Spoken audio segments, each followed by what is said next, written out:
Benar-benar manusia biadab. Tak kapok dikecam sana-sini, Rasmus Paludan kembali bakar Al-Quran di Denmark.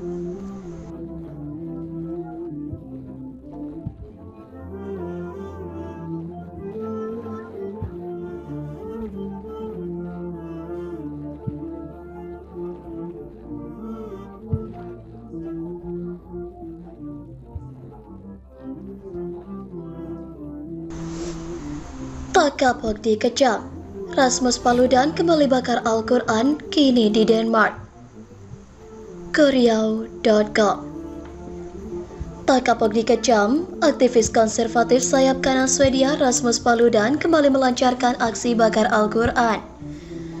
Aksi yang semula menuai kecaman dari komunitas muslim seluruh dunia tersebut kembali dilakukan oleh Paludan pada Jumat, 27 Januari 2023 malam.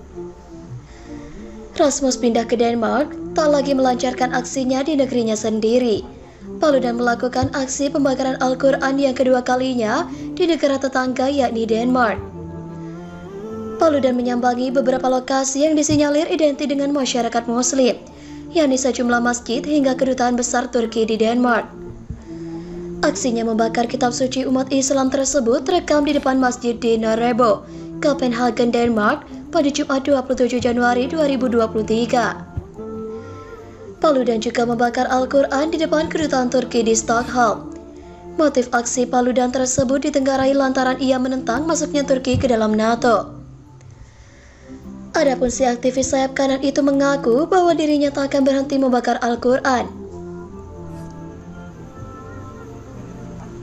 hingga Turki mengurungkan niatnya untuk bergabung dengan NATO.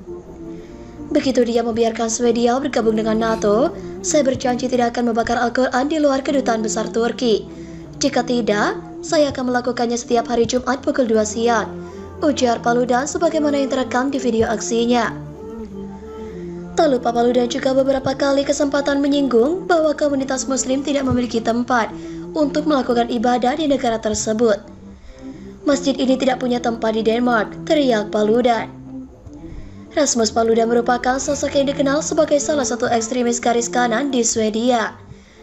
Ia adalah pemimpin dari Stramkurs, kelompok sayap kanan di Swedia yang terkenal dengan anti-Islam. Latar belakang keluarganya yang merupakan imigran Swedia ternyata tidak membuat Rasmus awas diri. Ia malah menjadi salah satu orang yang vokal akan aksi menolak imigran di Swedia, terkhususnya imigran yang berasal dari negara-negara Islam. Paludan merupakan seorang lulusan Fakultas Hukum dan bekerja sebagai pengacara dan dosen di salah satu universitas di Swedia. Rasmus tercatat pernah juga melakukan aksi bakar Al-Quran pada tahun 2019 dan 2022 lalu. Tepatnya pada 14 April 2022 lalu, kelompok Stramkurs secara terang-terangan menyiarkan secara langsung video streaming Paludan membakar Al-Quran di berbagai kota di Swedia dan juga berencana terus menggelar aksi serupa.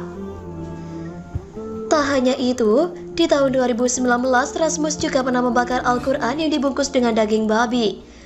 Hal ini dikecam keras oleh banyak pihak dan membuat akun pribadi Rasmus diblokir.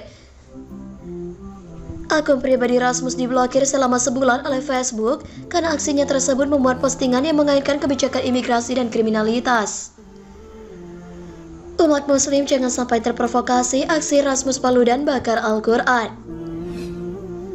Aksi pembakaran Al-Quran yang dilakukan oleh Rasmus Paludan, pemimpin partai politik sayap kanan Denmark garis keras di Swedia, tak pelak menyulut emosi umat Islam dunia.